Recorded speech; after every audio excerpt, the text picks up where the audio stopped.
Hey, what's going on, guys? I'm over here at the light table, and I'm just trying to get some of these items photographed.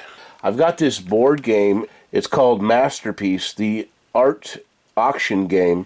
So it's kind of like this old 1970s board game about auctions, and it's got parts and pieces, and I'm selling the board and replacement box by themselves and the parts in a part lot. I got it for free at the dump, so it's probably going to be a little bit long tail, but I think I should do okay. But I got to get this stuff out of my way because I just got new stuff in today, and it's really never ending.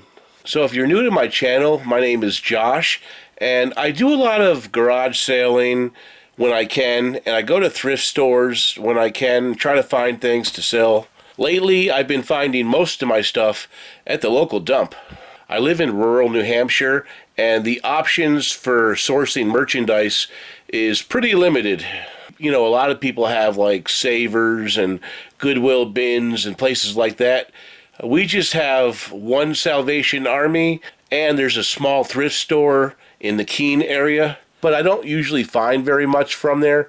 So I usually just go to the dump a few days a week, and I usually do okay. It's not usually awesome stuff, but it's, stuff you can make some money on. Anyway, I just kind of felt like getting out of the house this morning. I woke up at like 7 a.m. and I had a few orders to pack. The other week, I went to the grocery store and I saw that there was an advertisement for a yard sale this Saturday at the First Congregational Church. I said, let me go down there and see if I can at least find something. I figured it's not going to be too expensive to get there. Let me just go down there and see if I can find something. So when I got there, I noticed that there were also some other people that were likely looking for some goodies too. For a sale like that, I usually don't like to actually get out and stand in line.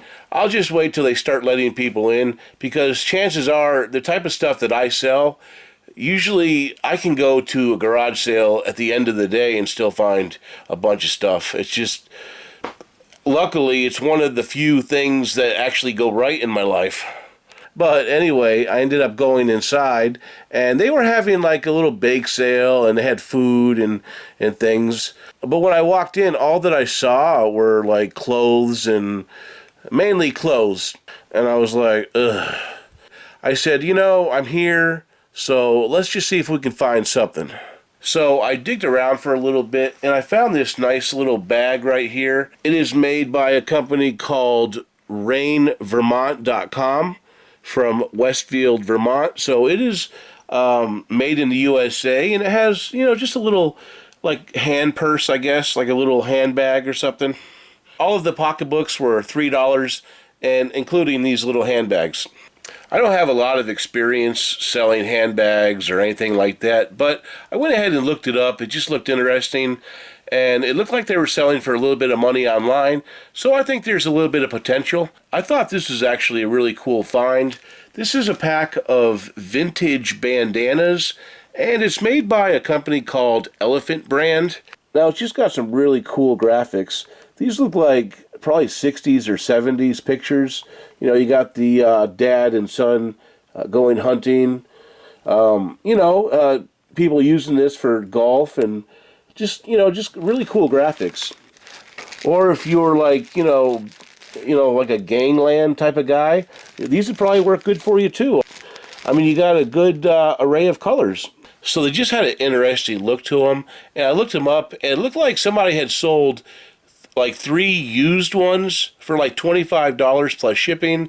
This is a pack of 4, and it's still sealed in the original packaging. So I'm not sure what I'm going to get for them. I'm going to look on Terapeak, and maybe I'll do well with them. I paid $1.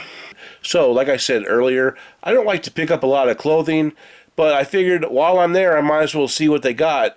So I started looking through the jackets, and nothing really caught my eye too much. But I did find a rack that had all men's shirts, and I think I did pretty well. I think these were all donated by the same person. These are just really nice plaid shirts, and they're made by a company called Orvis, which Orvis makes a really good outdoory type, shirt, and a lot of hunting stuff, and good company. There was also this nice black and white flannel shirt, and it's got the Orvis tag there. And then there was this nice green Orvis. I didn't look them over too hard, but for the most part, they look clean, they look comfortable, and they were only $2 a piece. I also picked up this nice flannel. It's got the nice warm interior, I guess what they call it, lined. It's not made in the USA, but it is an LL Bean, and it just looked like it was in decent shape, and I think somebody would most likely use this. It is an extra large tall, which is kind of cool. All of the men's shirts today were $2. Sadly, since we're in the spring and it's starting to get warm, I don't think these things are selling for as much money as they will in, say, October, November. So I will list them, but I'm going to put them up there for like $30 plus shipping. I noticed that there were a lot of people selling for like $15 and everything. I figure, why bother? You know, if you're only going to make $15, what the hell? Your time's got to be worth something. So when I was checking out, I looked outside and I noticed that, oh, they've actually got hard goods out there. And it looked like there was quite a bit. Also, when I was standing at the checkout, I looked outside onto one of the tables and I saw a knife block and there were some other knives in it, but I saw this hanging in there. And I said, I gotta get outside right away. And I walked right out there and picked this knife right out of that block. And this is a Cutco knife. It's serrated edges, and it looks like it's in decent shape. I've sold this several times in the past, and these Cutco knives can do really well, so I was happy to get it. I found some boxes of Singer attachments. There was this guy right here. You know, it's just an old box, and it's got some random miscellaneous parts. I usually have always done okay with this stuff. Not crazy money, but some of these things sell for like $30, $40. Here's another small kit, and it has some little knickknacks in there. I don't know what this stuff will go to, but I just kind of threw it in the bag. And here's another one. This is just a little cardboard box, and they just have some little parts and pieces in there. I just sell the box as is or for parts, and they always sell. I mean, sometimes they take a while, but they do sell. Another thing that I found in the outdoor area was this container.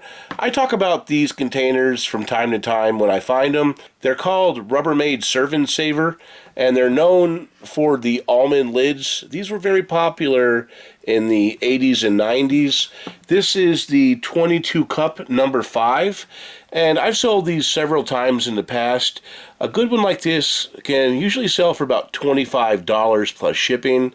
A lot of times they sell like at Christmas time, during the holidays. People use them to transport butternut squash over to grandma's house. Whenever I can get a hold of these cheap, I always get them. I also picked up this vintage hooked on phonics set. I actually thought these sold for more money, but it looks like these can probably sell for like maybe $25 plus shipping. I also found this nice vintage pot. It does show quite a bit of wear and tear, but it looks like it's in overall good usable condition. I've always done pretty well with these. I thought this might have been a Magnolite, but instead it's called Majestic Cookware. I don't think they sell for tons and tons of money, but I'm going to try to get about $25 out of it. I think that's everything that I bought over at that rummage sale. When I got up to the checkout, the lady said that it was just basically a donation, so I ended up giving her like $10 for these items. I kind of have a bittersweet relationship with that type of thing. I always kind of feel like I'm never giving enough, but then again, part of our jobs as resellers is to get the stuff as cheap as you can. So I gave her $10, and I hope that was good enough. But after that, I ended up going over to the dump. I ran into a couple acquaintances out there that were working. I didn't find a whole lot, but I did see this really nice butter dish, and it isn't in the best of condition. It's okay. It looks pretty good. It's definitely sellable. This is actually a really good name. It's HLC Fiesta, made in the USA. So basically it's like Fiesta ware, and Fiesta ware sells for pretty good money. I think this particular piece sells for about $20 or $25, and I gave them $1 for it. So I found another garage sale along the way, and they had a few items, but I couldn't find very much. The only thing that I found were these set of 5 steak knives. I think the name of the company is Tromentina. I don't think these are the greatest of steak knives. I ended up getting them cheap. It was $1 for all 5 of them. They have seen better days, but I think they'll still make a little bit of money. Probably not much, but in these trying days of inflation, I'll take anything I can get. After I left that sale, I crossed into Vermont, and I saw right after the bridge there was a lady having a garage sale, and I ended up picking up a few items. She had a knife block with these 4 knives in them. I really didn't want the block, but they kind of came with it. I'm just going to donate it somewhere.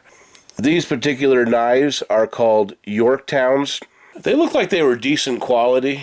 I think there might be a little bit of room for profit on these knives. Probably not a whole lot, but for what I paid for them, I think I'll do okay. And she also had this item right here. It's made by Chef's Choice, which is usually a pretty good name. This is the Pizzelle Pro Express Bake, number 835. I mean, as you can see, it looks like it's in pretty clean condition, almost like it didn't get a whole lot of use. This will probably end up doing pretty well. I looked it up when I was at the garage sale, and I think they sell for in the $30 plus shipping range. And she also had this guy right here. It's a Villaware Belgian waffle maker. And as you can see, it does show some signs of use, but it looks like it's in generally pretty good condition. I think both items come with their original manuals, so hopefully that should be a good selling point. I find that a lot of times the waffle makers, the Pizzelle makers, sell a lot better during the holidays. So I don't mind just taking photos of them and just kind of putting a higher price on there and waiting until about Christmas time. A lot of times people have family in town and they're looking for this kind of stuff. So she wanted $10 for those. I asked her if she'd take 8 and she accepted, and $5 for the knives. So I Venmo'd her 13 bucks. I actually ran out of cash, and I asked her if she took Venmo, and she did. And we did something I never did before. We scanned our phones together, and I was able just as under 13 bucks. It was actually pretty epic. So that's everything that I found today. It ended up being a pretty good day. Like I said, I wasn't really expecting to go out garage sailing. It just kind of worked out that way, and I'm glad that it did. I'm glad that I went out. I didn't spend a whole lot of money, but I got some decent items that I should make a good return on. I'll probably spend the next 2 days trying to list this stuff. You know, as you can see, I've made a lot of improvements trying to get this area cleaned up a little bit, and now it's getting taken over again. And I've got quite a bunch of stuff to keep me busy, so I'm just trying to, work the products. Anyway, guys, I just felt like making a video. I'm not really active in making videos all of the time anymore, but from time to time, I just like to jump on and show what I got. I hope you guys enjoyed the video. If you did, please give me a thumbs up. And if you have any comments or questions, leave them below. And I'll try to get back to you just as soon as I can. And you fine folks, have a wonderful rest of your weekend. Talk to you next time.